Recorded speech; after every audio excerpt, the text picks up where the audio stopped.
Hello, Sydney. How are you all doing?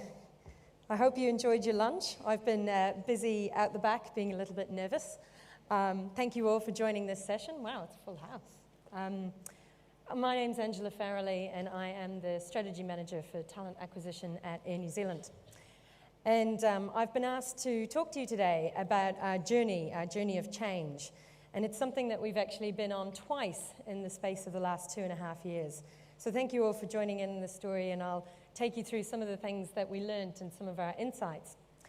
But before I kick into that, I thought it was really useful to show you all that video. I don't know, hands up anybody who's seen that video before? Okay, so not too many of you, good amount. Blows my mind. And it was quite interesting watching all of your reaction from behind the scenes and seeing some of you smile and laugh and giggle at some of the information that's contained in that video. But that's real and that's happening and that's existing in our industry today. And I think that that's really important for us in talent acquisition to understand the power and the change and the shift in social media and what impact that is having in our industry.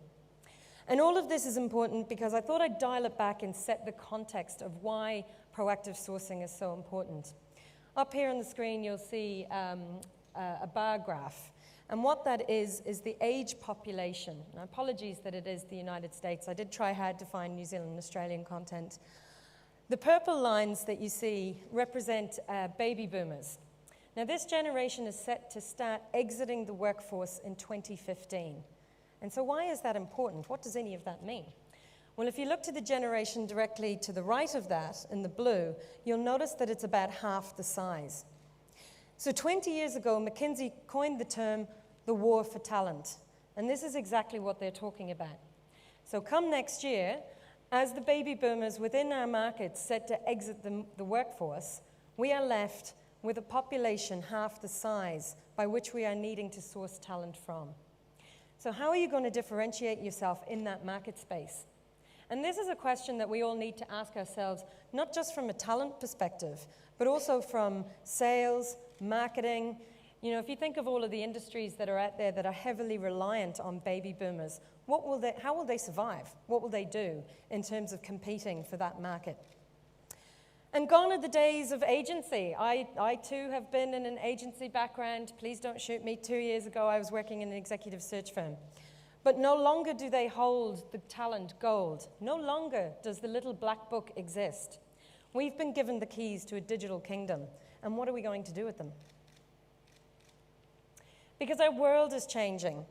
And so it's not just our industry that's changed, but the world has evolved as well.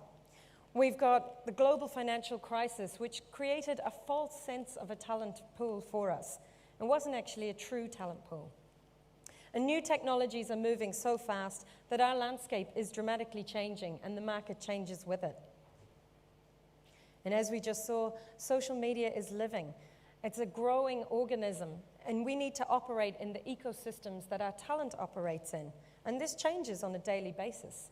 How many of you are tired of what's the latest app or what's the latest thing that you need to download? And oh my God, now there's WhatsApp and Snapchat and this and that, and I can't keep up. And how will we embrace this technology? And what message will we create within these ecosystems? And if you don't believe me, have a look at some stats. So this is from AdCoop, who are our advertising agency. And I took a snapshot of what the social media stats looked like for October. And you can go online and you can find these. These resources are free. So when you're talking to your hiring managers or you're trying to go back and convince your marketing team why you need to be on these channels, this is why. These is where your audiences are. And these are actually the Australian and New Zealand populations. So you can see the top channels there, no surprise, Facebook, YouTube, WordPress. I was a bit surprised about WordPress being up there so high. Tumblr. So has anybody got any idea why Tumblr might be so important or so relevant? Well, to give you an idea, Tumblr is really popular with teenagers, and that's because Facebook is something their grandparents do. So how are we going to embrace this? It's yet another channel that we have to get our heads around. And mobile. I think we're all fairly aware by now, that mobile is so important and so critical to us. Of the 4 billion phones that exist in the world, 1 billion of them are smartphones. There are more mobile phones in Africa than there are toothbrushes. Yeah, that's pretty scary. So, when you think about your employment brand, your digital strategies, your social media, your connectivity, and how you're speaking to these people, you need to be aware of the devices that they're operating on. And they're online, and they're online all the time. I don't know if anybody is like me. I'm first thing in the morning, I'm like, check quick what's Facebook and LinkedIn and what's Twitter doing. And before I go to bed at night, I'm doing the same repetitive behavior. So there's probably only about 7 hours where I'm not actually touching my mobile phone. And Apple, the iPhone, that only came into existence in 2007. So what will our industry look like in 7 years from now? And so, and why is all of this important? I love this little slide. I've been trying to explain to our teams internally, and it's not been easy. I don't know how many of you guys have had difficulty in convincing your marketing teams why they need to be on this journey. And I'm like, it's a partnership. We need to come together. And this is a really exciting time for our industry. Finally, we're getting the ability and the resources and the tools to be able to go out and talk to the people that we want to speak to. So for the last decade, our industry has relied heavily on either agencies that held a secret network or on posting things on places and hoping that people would see them. Now we've got the perfect blend of HR and marketing. And by using marketing disciplines to access your demographics and figure out who it is that you're trying to target and where they exist, we've got this great opportunity to be able to present ourselves to the right audience at the right time, in the right voice, and on the right device. So what about the Air New Zealand story? So I joined Air New Zealand in September 2011. It was a brand new role, a strategic sourcing leader. It was at a time of great change for the business. Our head of talent, who existed at that time, had gone through a restructure. He'd taken 8 months to convince me to go internally. 8 months. I was one of those, I'm never going to work internally. And boy, how wrong was I. When I came on board and sat down with him and we looked at the strategy, we sort of looked at, wow, this is going to be huge. So I just sort of wanted to set the context for you guys. So Air New Zealand has 11,000 staff globally. The majority of those are based out of New Zealand. We do a lot of our recruitment New Zealand-based. Probably about 9,000 of our people are there. On an annual basis, we recruit about 1,600 roles. So that's not a lot when you think in terms of attrition and moving on. Of those roles, we do about half of those internally. So I know people would think, oh my gosh, Air New Zealand, big brand, global player, you must recruit thousands and thousands of roles. We don't actually. We only go to market for probably about 800 of those. We were heavily reliant on job boards, and we were using a lot of recruitment agencies. We didn't have any digital presence online. We had no social media accounts. We weren't speaking to our audiences at all. And we were completely reliant on the Air New Zealand marketing machine to tell our employment brand story. And our candidates struggled with that. They didn't understand the reality of what it was like to be a cleaner in the plane, or to load baggage in the ramp, or to actually be a flight attendant who has to look after a sick kid for 9 hours because the mum's not well either. And so we needed to make sure that the stories that we were telling and the message that we were going to convey out there gave a real and true experience. Because the marketing presence, whilst it's a great one and they do a fantastic job, that doesn't deliver on what the day-to-day experience is going to be. And we knew this was going to be a very long journey. We knew our talent sourcing team at the time were very, very reactive. They didn't actually understand some of the journey that we were about to embark on. And so what we did was we used this tool. So ADCAR is a tool that you can Google, you can use it for free. If you don't even read the book, you could follow these simple 5 steps. So change is always about taking people on a journey, and the journey doesn't end. But the first part of that journey is to create an awareness. So what is the need for change? And you'll find as you go back to your businesses, as we have in ours, quite often when you sit down with a hiring manager, or even when you talk to your peers in the industry, they don't actually fully understand or are aware of the coming changes that are going to happen within our population. So we need to create that awareness. There's a talent shift. There's a great exodus of talent that's about to leave the market should they choose retirement. And there's also a digital and mobile shift and social media. So we need to create that awareness. And then you need to create desire. And this is the most difficult step out of all 5, because desire is unique to the individual. Why change? Why should I come on this journey with you? Even if I do believe you, why should I do anything different?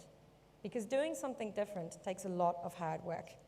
And so what you need to do, as you said about your change journey with all of your stakeholders, is to figure out what will create a sense of desire in them that will come on this journey with you.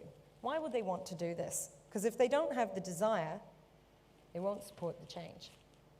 And you can do all of the knowledge and the training and the implementation that you want, but if people don't want to do it, then they won't. So next comes knowledge, and that's quite simple: training, capability, workshops. How are you going to embed those skills? And then you need to be able to implement the behaviors and reinforce them. So rewards, recognition. How are you going to reinforce the change behavior that you want? And we had some things to think about. So we, are very fortunate to be in a position where we have won the Randstad Award 3 times. That makes us New Zealand's most attractive employer, so that's fantastic. The company has worked very hard and tirelessly on their employment brand. That's a different presentation. If you cast your mind back to the collapse of Ansett in 2001, and when I first came to New Zealand, 2003, 2004, I got given Air New Zealand as an account to recruit for. And my God, for love nor money could I get anybody to go for an interview at Air New Zealand. There was not one single candidate at that time that wanted to work for the company. We would advise them when they were doing employment branding campaigns to not put their logo on it, to make sure that it was unbranded and that it was quiet. And that's because Air New Zealand went through a very tough time. And so I think it's important for me to share that with you, to sort of say, yes, we're in a great position today, but we weren't always in that place. So what does the Randstad Award mean for us? Well, when we looked at that, it was the marketing machine. So everybody was excited and engaged, and this Air New Zealand, oh, it's fantastic, we want to work there. But when we spoke to our candidates and we talked to them about, and when I say candidates, I'm talking about the talent that we wanted to hire, so passive talent. When we surveyed them, they wanted to hear, not from us as Air New Zealand as the corporate brand, but they wanted to hear from the individuals that were in their jobs that were doing the day-to-day activity. And that was really empowering, and it sounds quite simple when I say it out loud, but in actual fact, you sort of think that you want to go out there with this big singing, dancing, advertising and airplanes and everything's cool. But again, going back to my story about that's not the reality for the cleaner or the ramp loader or the flight attendant with the sick child. And what this award also meant for us is that we were too popular.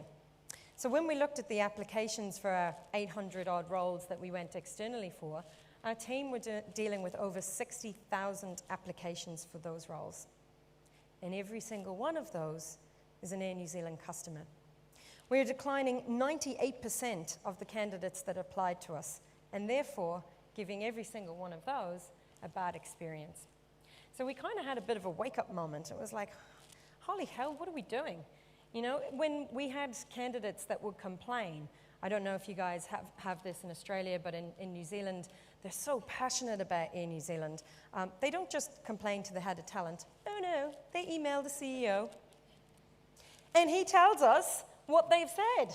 And the email goes all around to all of the HR team. Can you guys sort this out? Like, this is grade A panic. No, it's not. It's just somebody who got declined for a job. And actually, they've applied 1 million times, and the application is not right for us. So we struggled with that, right? And the last thing you want to have is your CEO coming down to you and going, what the hell is this? Why is this person emailing me?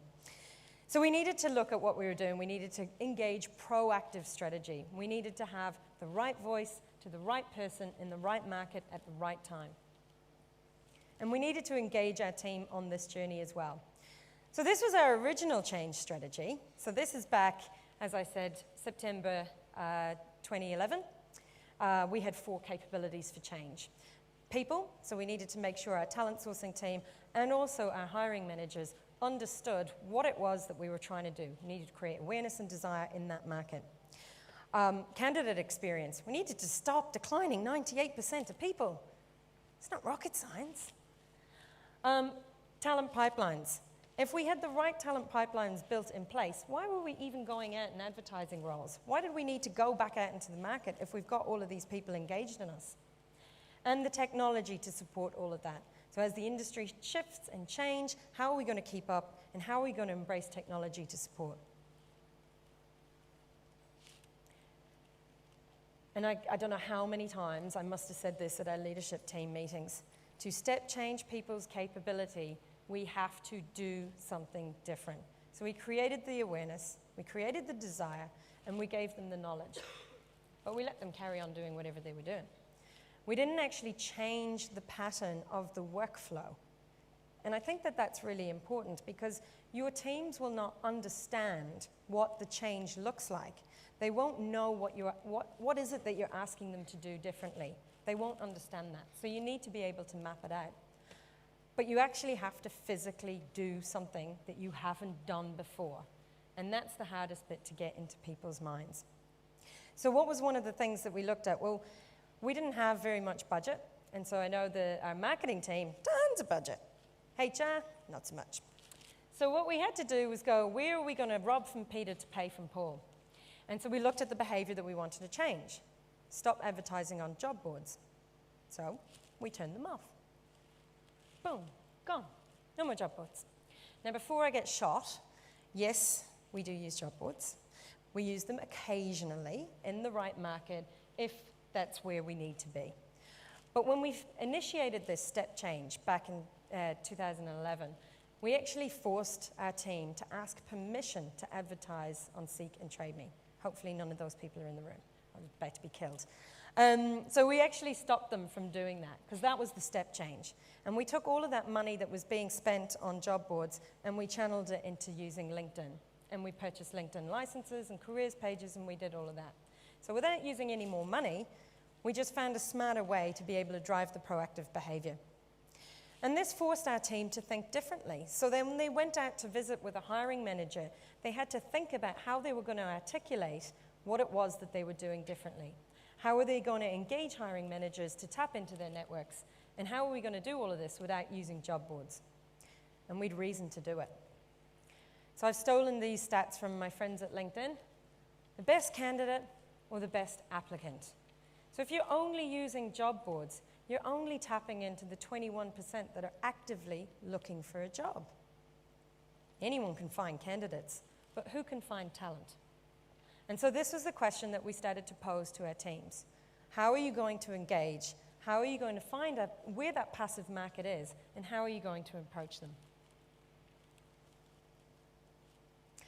And then we set about changing our candidate experience. So as I mentioned, we had no digital or social media channels. So we went about creating those. We set about looking at, if we were going to do an event or if we were going to do advertising, we needed to first understand who is our target demographic. So back to that old marketing discipline. Who are we trying to attract? Where are they? What ecosystem do they live in? How are we going to speak to them? How are we going to brand ourselves? What is the right voice? And we developed targeted attraction strategies. So it's no longer about, hey, come and work for Air New Zealand. No, it's about, here's Mike the pilot, and he works in Air New Zealand, and he flies 747s. And we did some videos, and we built out a suite of about 10 videos of our people in their roles on a day-to-day basis. And we used that marketing collateral in the right markets for those audiences, rather than just doing big blanket campaigns. And that was because when we surveyed our people, that's what they told us. When we surveyed the passive candidates, they told us that's what they wanted to hear from. They didn't want to hear from Air New Zealand. They want to hear from Mike the pilot. What is it like to work there? And we built all of this into a brand new career site. Some 202 pages, I know, because I wrote all of them and I have a few gray hairs from doing it. And for some miraculous reason, we managed to get all of this past marketing. I'm not entirely sure still to this day how we managed to do that, but they did engage with us. We got them on board very early on and just kept pestering them with all of the little tiny decisions that they don't want to be a part of. And eventually they were like, oh, I should just go away. You know how to do that. Yes, I do. So much so that I'm very, very pleased to say that the team this year has been just honored with an award for Global Best Corporate Website from the ERE Awards. So I'm very honored and proud to be able to share all that information with you today. I'm very proud of our team for doing such an amazing job. And then all of a sudden marketing went, oh, hang on a minute, maybe they do know what they're doing. And it's really hard sometimes for your consultants to understand how does it work. So if you're directing everybody back to the careers website, and that's your application system, and that's the way that people can apply for jobs, and you guys must get this as well, you know, oh, but I've got a database on LinkedIn, and I've got a database on SnapHire, what database do I use? It's not that hard. So this was kind of the tool that we came up with to try and explain it. So we use LinkedIn for passive channels. We started last year with the talent pipeline, and we upgraded to gold, and we started a project of really using talent pipeline. I don't know if many of you guys use talent pipeline, but we've really embraced it. We've set up project folders for all of our critical roles. We have about over 7,000 candidates pipelined as passive talent. So that's people that we've spoken to. We've identified that they're people that we want. They're just not ready now. And then on the other side, we've got our SnapHire database, which is an active database of people that have registered with us and they would like to apply for jobs. They want to work for us. We don't necessarily want them to join us, but they're active. They're the ones that they want to participate in the conversation. And we have 130,000 people registered on that. And that's as of today. When we launched the careers website, it was 38,000. Today, 125,000. So the growth and the impact that those targeted, segmented messages have had has dramatically grown our database. And this is what our technology enabler looked like. So back 2011, we looked at it and we went, okay, we need to have a much better streamlined journey for our candidates to go on. So we've got passive channels, internal channels, and we've also got our active channels. And we direct all of that talent back to the careers website where they can learn more about us, they can watch the videos from our people, and they can get a real true sense of what it's like to be in that role. And then they feed back into our database. We still hire 70% of our talent from our database, but how we get them into the database is through those targeted, segmented strategies. And we were going really well. It was, well, we'd achieved a lot. We were doing an awesome job. And then January happened. Dun, dun, dun. So what happened in January? For those of you that don't know, we got a new CEO, Christopher Luxon. He's amazing, a very commercial-driven, fantastic man. He's really leading the business on a lot of growth strategies. Some of my peers that might be in the room would, I don't know if there's anyone here from any other airlines, will know that we're doing okay. But with Christopher came a new strategy. And with that new strategy meant all of the projects that we were working on got put on hold. We were just about to launch a series of LinkedIn events on site around all of our businesses to engage our hiring managers. We'd built out this massive talent beacon program that we were going to roll out, and all of that had to be canned. New CEO, new strategy, company restructure, new chief people officer, HR restructure, new HR strategy, new GM of sourcing and leadership. And then my boss got headhunted, new head of talent. And so this takes us up to October 2013. So my God, the momentum that we lost. And I can't tell you the amount of times between January and October that I really struggled and had banging my head against the wall because we were so, I'm a doer, I like to get things done. And all of a sudden it's like, wait, we need to wait, no, we need to wait, no, we need to wait. Okay, right, new head of talent, awesome.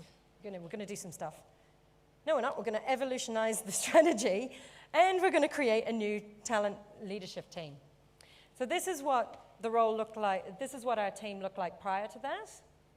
And these were all the people that we had taken on the journey. They understood what we were trying to do. They'd been on that talent beacon strategy. They understood the careers website. And this is the new strategy. Sorry, the new team. And so we had to begin again. October 2013, this is what our new team looks like. The two blue, of which I'm one, We're the only two existing members of that change journey. The only two. So from October last year, we've been going about it again and building up our ADCAR and talking to our people and going out there and trying to build the awareness and create the desire and what knowledge do they need and how are we going to develop them all. So it's fair to say I'm a little bit tired. And I don't know, like most of you, I understand the pain and the journey that you're going on. We've done it twice now in the space of 2.5 years. Hopefully, this is embedded and there won't be too much more change. And I just thought this was interesting just to recap, a journey in milestones. Because a journey is all about shaping and changing direction. And it's not always a fluid movement. And so I wanted to really sort of share that with you guys because I thought it was important to be able to say, hey, you don't always get it right. And the people that support you and believe in you are not always there. So you have to be thinking about how are you constantly going to tell this story within your businesses. Because change is a journey and it is a story that you need to constantly involve people in. And so what's next? So I was very fortunate that our new head of talent is awesome, and he fully got what we were talking about. And we had a lot of strategy meetings with our team. And when we pulled them together, it was interesting. We had some of the members of the team who had stepped up into leadership roles, and they sort of articulated that they hadn't known that there was a strategy before. And so that was a really powerful lesson. We had been talking about change and talent strategy within our leadership team, but not within our people. So we really needed to look at that, and we set about a series of capability groups and strategy workshops, which meant that they bought into what we were doing as well. We've got an extremely capable team, and they're very, very engaged. We're quite lucky.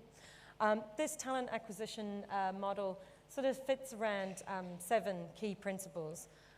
Core to all of that is delivery, because at the end of the day, we're here to fill jobs, right? So if you're not filling jobs, the rest of the stuff isn't going to matter. None of the management's going to buy into what you're doing. That is circumferenced by capability. So if you don't have the capability to do these things, then none of it works. And we look at the different areas that we're looking at as, again, enabled by technology, channel selection, architecture. So that is about our demographics, being in the right markets, the right time, the right voices. Search engine capability, our talent brand, and integration and workforce planning. So that's what we're working on at the moment. And the future? Well, we're looking at a lot of different things. Some of the key projects that we're working on are around digital, mobile. How are we going to embrace those technologies, and what's that going to mean for future generations? We need to think about different ways to embed change. So the first time round, learned a lot of lessons. It's probably a lot of things I wouldn't do again. And taking people on that journey with you is very important. You need to have as far a wider network across your business, whether you're 10 people or you're 10,000 people. You need to make sure that you've got enough people on board on your change journey, because guess what? They could all leave, and then you'd end up having to start all over again. And so I just thought I would finish up with some key takeouts. So change is constant, and it is absolutely hard work. And anybody that tells you otherwise is lying. You need to get buy-in from everyone, or from at least as many people as you can. And not everybody is going to buy into what you're trying to do. Some people won't really understand what it is, what this shift is, what this embracing of sales and marketing disciplines. Why are you trying to do these things? Get back into your box and do HR. Our industry is changing, and we need to be embracing of that, and we need to take people on that journey with us. So as customer acquisition, it's the same as talent acquisition. And if you're not fully understanding that right now, get marketing to help you, because they understand what it is to acquire customers. Explain to them it's exactly the same thing. We're trying to acquire talent. Give us the marketing disciplines. Let us work together. Don't do it alone. Thank you.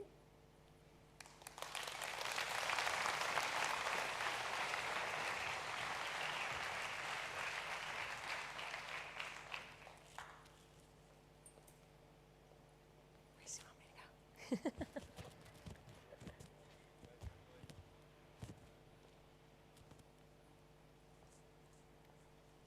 I don't know if anybody had any questions. I meant to hang around here for some. There's a lady down the back. Oh.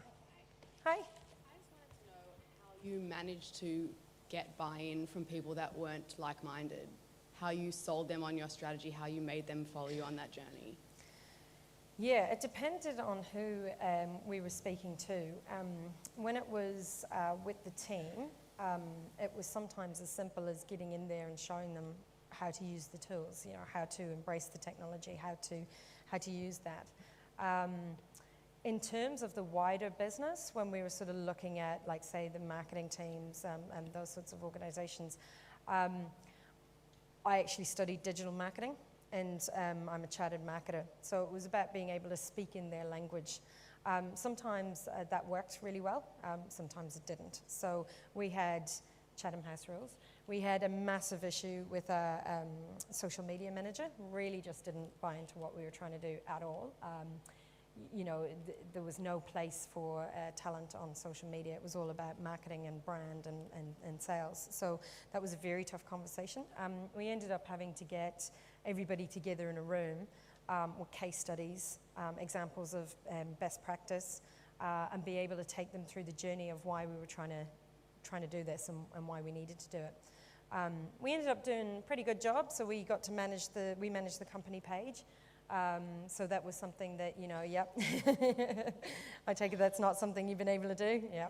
So it does come out of our budget, but it was about being able to position ourselves as, taking them through that journey. So some of those slides I showed at the beginning about how the shift in talent and the war for talent and how we need to position ourselves.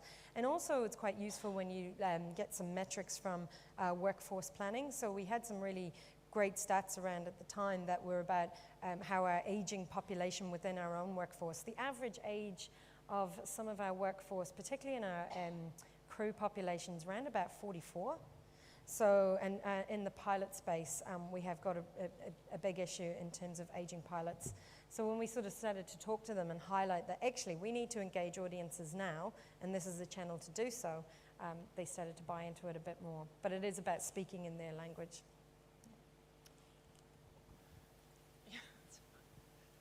Hi, Angela. Hi. Susan from Virgin Australia.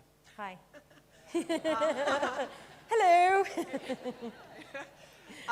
If you're not using, well, occasionally using job boards, etc., how did you hire your head of talent? Pardon? How did you hire your new head of talent? How do we hire the new head of talent? He actually didn't come via us, so you can imagine quite a controversial role, probably not going to get appointed by the talent team. Our GM of sourcing actually went to an agency and asked them to market map and found them that way. But it was interesting, I was privy to a bit of information before that. Our exiting head of talent and I sat down and gave her the top 10 names in town and said, these are some of the people that you should be speaking to, and he was one. Yeah. I think that's it for questions. Great. Thank you, everybody.